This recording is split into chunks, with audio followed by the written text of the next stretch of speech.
Hello and welcome to Sunday Politics. It's the second biggest part of the budget at Stormont and our education system is under financial pressure like never before. We'll assess the current state of affairs and discuss what happens next with those at the coalface. We'll have the latest from Westminster as the Conservatives contemplate a post-Johnson world. And with me throughout to offer his analysis and insight, Sam McBride, the Northern Ireland editor of the Belfast Telegraph and Sunday Independent.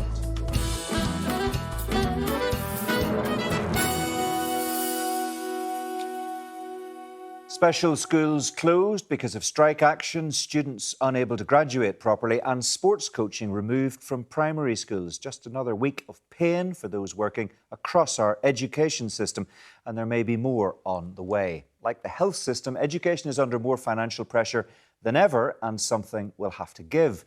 The budget may stretch to approximately £2.5 billion a year, but there's a lot to spend that money on. Let's hear from two people who see firsthand the problems being caused. Dr. Noel Purdy from Stranmillis College, who chaired an independent panel looking at educational underachievement, and Sean McNamee, the principal of St Paul's Primary School in West Belfast. Welcome to both of you and thanks for joining us on the programme today. Noel Purdy, first of all, how would you sum up how bad the situation is in terms of funding across the education sector at the moment? I would say, unfortunately, this is a catastrophic situation. It's easily the most punitive budget we've had in education in many, many years. And the impact is going to be felt right across our education system, from our youngest children right through to university students. And the numbers are fairly startling when you look at them, aren't they? Just to bring people up to speed in case they've not been following it in great detail. It's a £2.5 billion budget. As I said, the second biggest at Stormont, reduced by 70 million or 2.5%. But of course, the real terms cut is much higher than that. And the department says there's a £300 million funding gap that it's looking at the moment. That's right. But you've got to contrast that as well with what's happening in other jurisdictions, Mark. In England, we're told that the school's budget is rising by 6.5%. And we're told that south of the border in the Republic of Ireland, schools' budget spend has increased by 19% over the last 4 years. Here, by contrast, as you say, the budget's being slashed by over 60 million, 2.5%, and the real cost is towards 300 or 400 million pounds. That is catastrophic, and this is on the back of many years of underfunding of our education system. It's not as if we had a perfect education system before this. We had an education system which was already on its knees through underfunding over many years. So, Sean McNamee, that's the view from the high ground from an academic who's looking at the system across Northern Ireland. Noel Purdy describes it as catastrophic at the moment. You are at the coalface, running a primary school in West Belfast. Is that the word you'd use? It certainly is. It certainly is. Budgets are tighter than they've ever been. We have seen difficulty coming for many years. We've been trying to do the best that we can to mitigate circumstances within schools, but it is really, really tough. It's very, very difficult. Even schools that have a small surplus from last year are being asked not to dip into that surplus. All schools are being asked to live within the budget that has been allocated for this academic year. And for many schools, they just can't, because their staffing costs are more than the budget that they've been allocated. So before they turn on a light or run a glass of water, pour a glass of water, they're already in deficit. So can you give us some sense of the difficult decisions that you're having to make to keep within the parameters that the department is telling you you have to keep within? What are you not able to do that you would like to be able to do? There are a lot of things that have been cut. Things like counselling for children. There is a counselling programme for post-primary schools, but there isn't an equivalent for primary schools. The Happy Healthy Minds initiative was great. It allowed us the freedom to buy in counselling services for children. But that's gone this year. But there's so many other things that we have had to pull back on. Having an additional teacher to support those children who have been struggling with their education through the Engage funding, that's gone. And even the facility to do that from our own budget, that's gone because the budgets are gone and the access to your surplus is also gone. Mm. Our education correspondent, Robbie Meredith, posted a story on the BBC News website the other day with a long list of the cuts that have been made. And if I read it in its entirety, I'd probably eat up half of the allocated time for our interview here. But the kinds of things he was drawing attention to, the holiday hunger payment has gone, sports coaching has gone, cycling proficiency has gone. We're not seeing replacement lollipop men and women for the foreseeable future. I mean, that's just giving people a little flavour of some of the things. What kind of impact does that have on a school community? That's particularly damaging, I think, to schools within deprived areas, because children need access to the sports coaching because they don't have gardens, possibly. They don't have access to after-school clubs. So even extended schools funding, which had been cut and has now been put back again at a reduced rate, that allows us to bring some things back into school so that children do have access to those.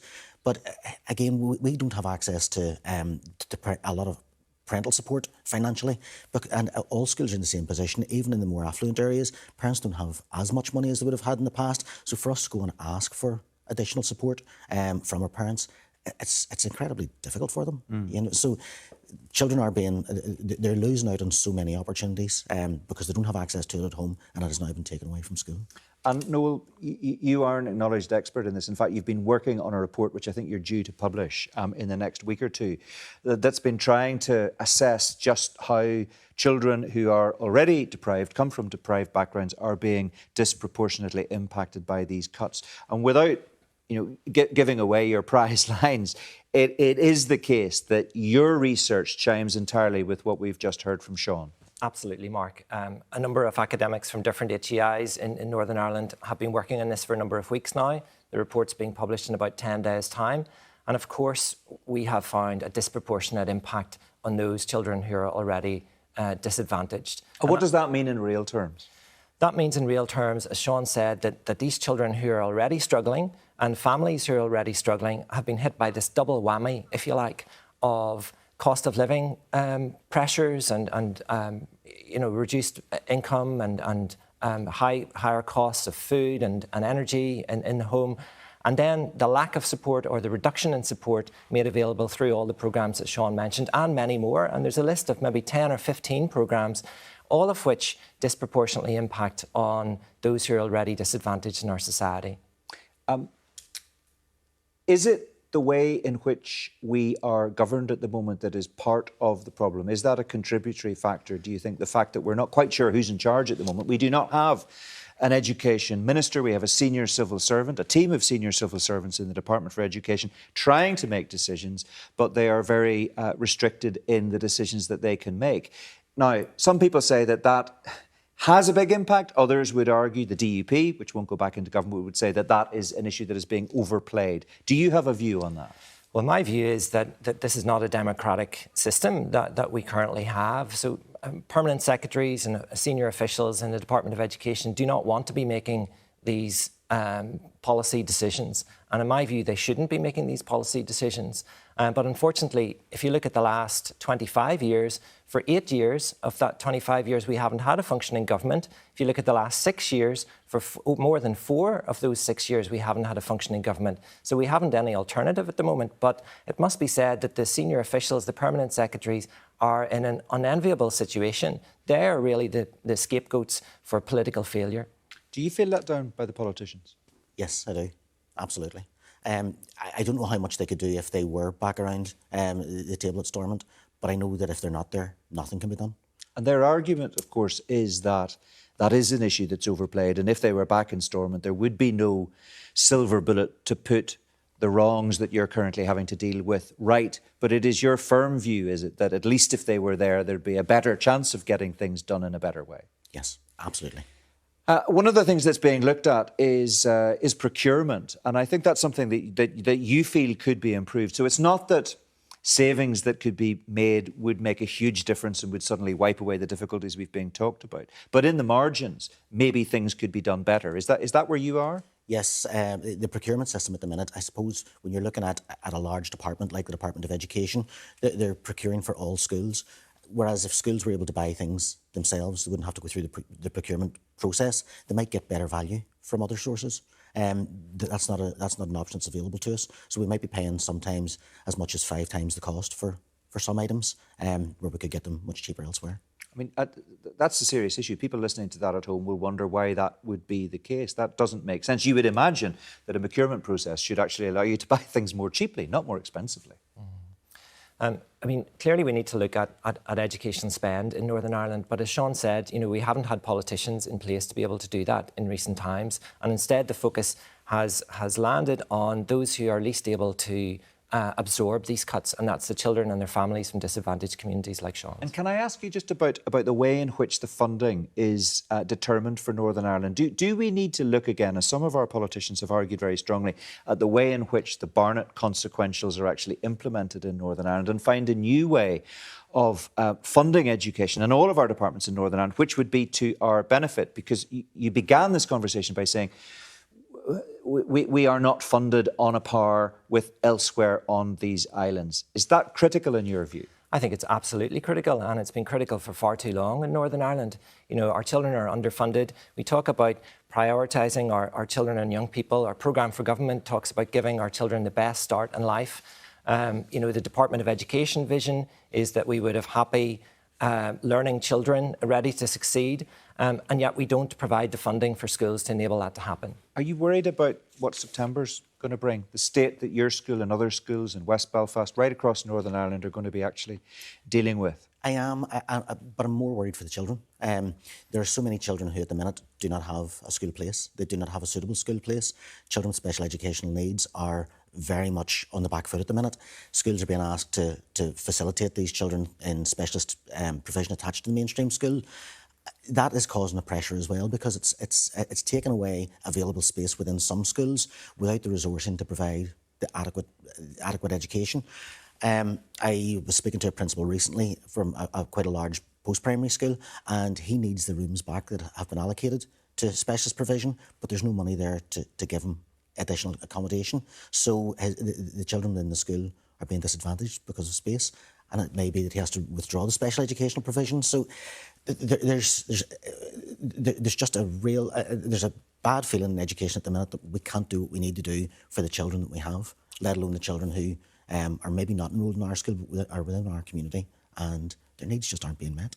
Well, it's a very difficult situation, a challenging situation for everyone concerned. Thanks both very much indeed for giving us your assessment of just how difficult it is. Dr. Noel Purdy there and Sean McNamee.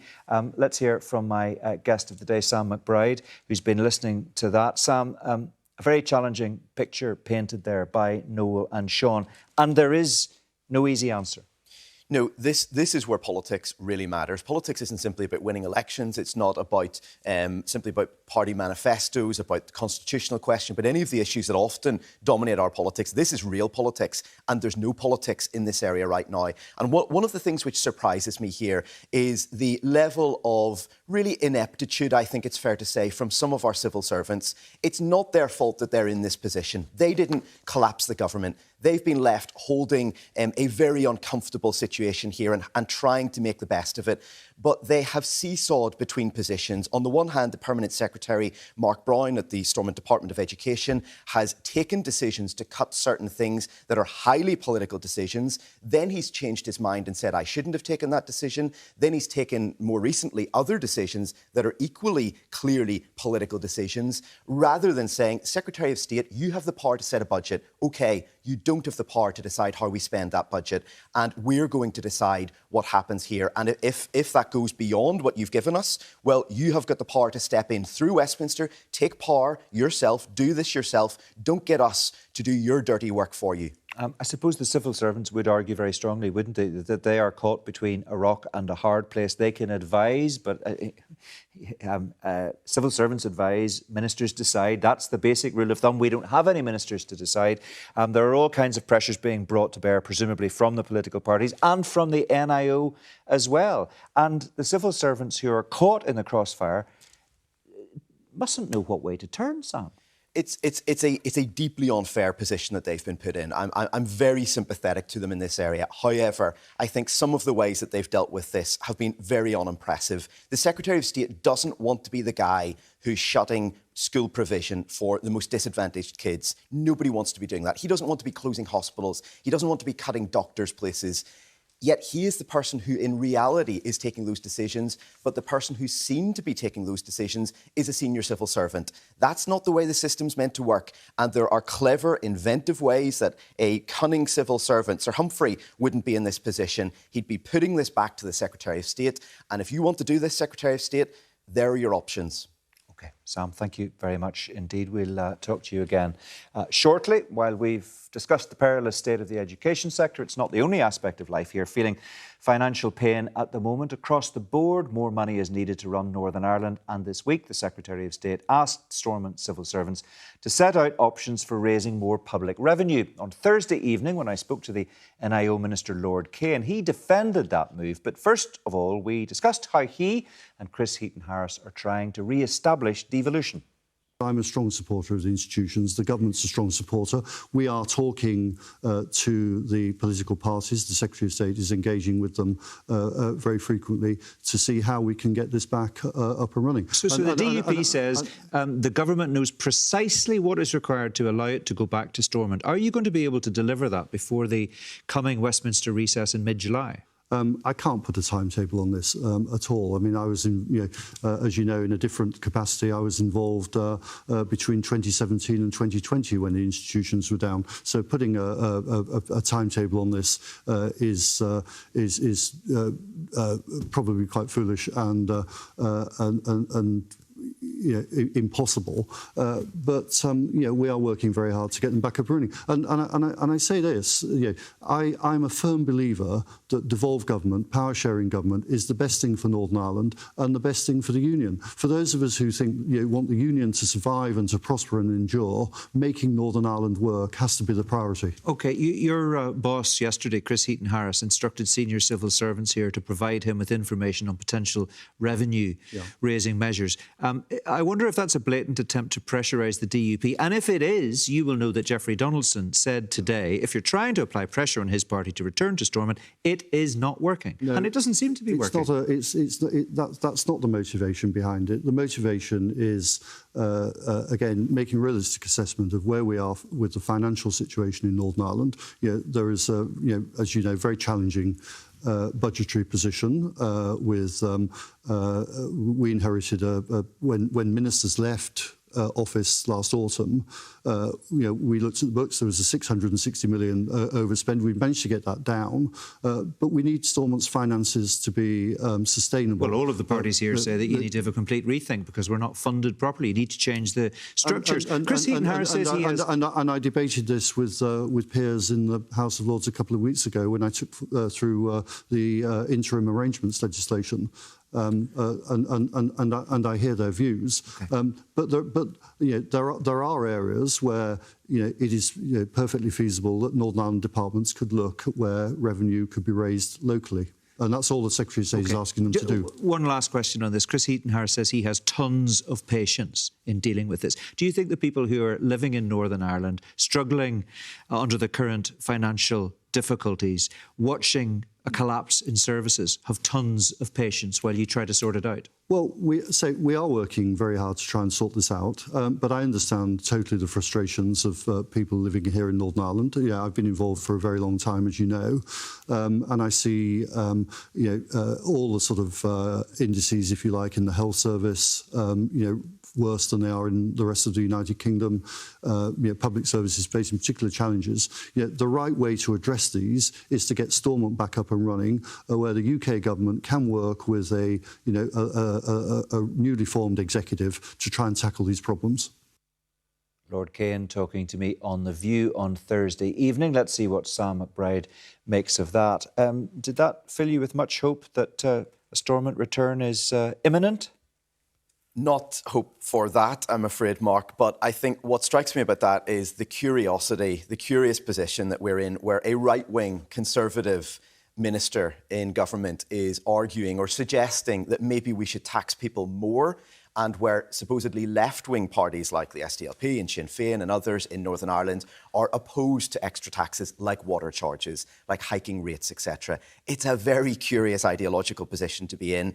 There is a lot of squander in government. Sean said earlier about some of the ways that he sees that in schools. We know that in all sorts of ways. It's perfectly valid to say we should either raise more money or cut taxes, but you've got this sort of ideological incoherence where they're trying to plug gaps in budgets without really scrutinising what's in the budget. I mean, it is not a good way to govern any place. Yeah, and there's a lot of talk about, certainly a lot of push from our politicians for the Barnett consequential system to be redesigned, if you like. I mean, what is the chance of that happening? Because all we hear from the NIO is that the budgetary restraints and the Treasury is not about to give us any more. So I think there is a very valid argument from our politicians that the Barnett system is problematic. It was never meant to be set up and set in stone. That was said by Joel Barnett himself.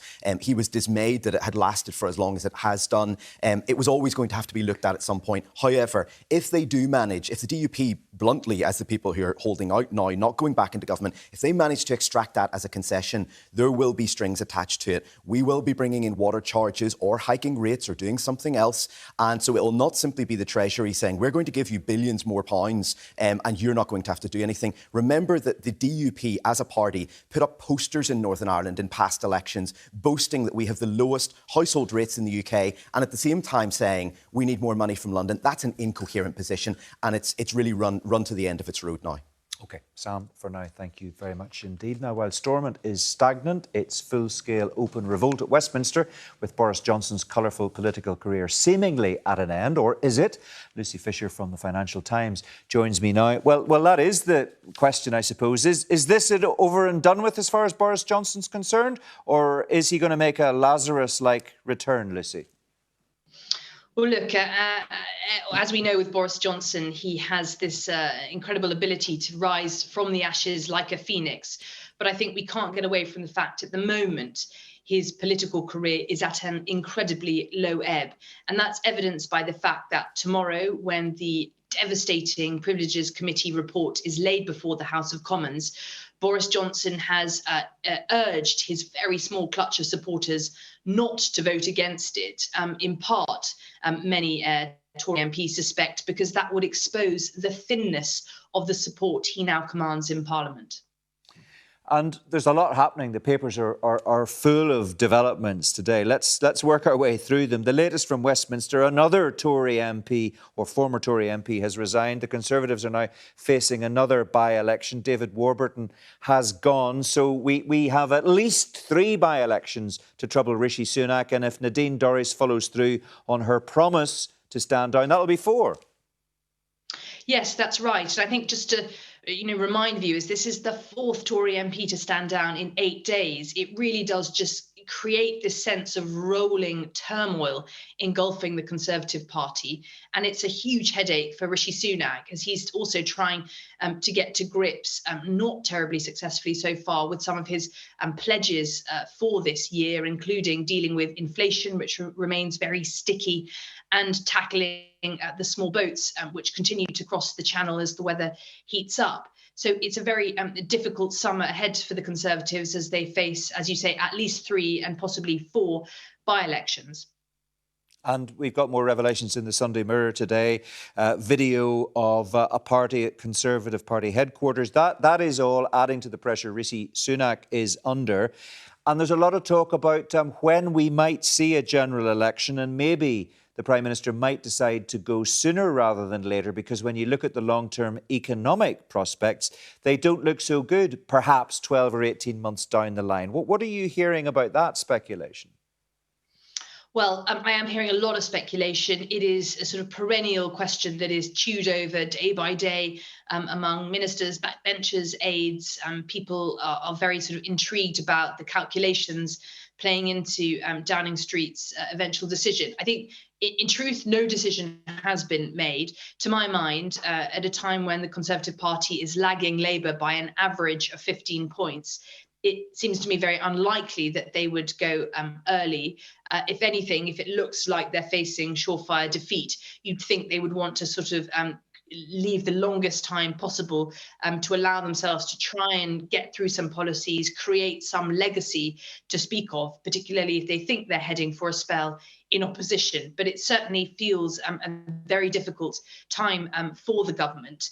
And by turns, Labour and the Lib Dems are feeling quite optimistic at the moment, particularly Labour following the local elections in May, have really generated this sense of momentum. And it's notable that, across the UK, there's a lot of attention being paid now to Labour policies, to what Keir Starmer and Rachel Reeves, the duopoly at the head of the party, are saying. So it really feels like they are on the front foot at the moment. Yeah, and of course, Keir Starmer and his team are trying to portray themselves as a government in waiting, and you could understand how they would under the circumstances. But there are difficulties there. I wonder how serious you think they are, because Sue Gray, his chief of staff to be, has found herself back in the headlines in the Sunday Telegraph again today. Well, that's right. The Sunday Telegraph reports that a Cabinet Office review into the circumstances around Sue Gray moving from Whitehall, having these discussions with the Labour Party, and then quitting with the intention of taking up this Chief of Staff role for Keir Starmer. They say that she has broken impartiality rules according to that review. We'll have to wait and see exactly what that review did find when it's published formally. But look, is this a huge problem for Labour? I think it's certainly a story that excites those in Westminster, the sort of political geeks that follow this. I'm not sure many other members of the public really kind of follow the ins and outs of kind of insiders like Sue Gray, even though she did play a big role investigating the Partygate scandal under Boris Johnson. I'm not convinced people really remember exactly who she is and why this is significant. OK, got to leave it there. Lucy, good to talk to you as always. Thank you very much indeed for joining us. Just time for a final word with Sam. Well, all of that is very interesting. I just wonder where you think it dovetails with Northern Ireland politics. We gather the DUP is considering its options on the Privileges Committee vote at Westminster. Colm Eastwood, the SDLP leader, has been asking what the DUP thinks there is to think about.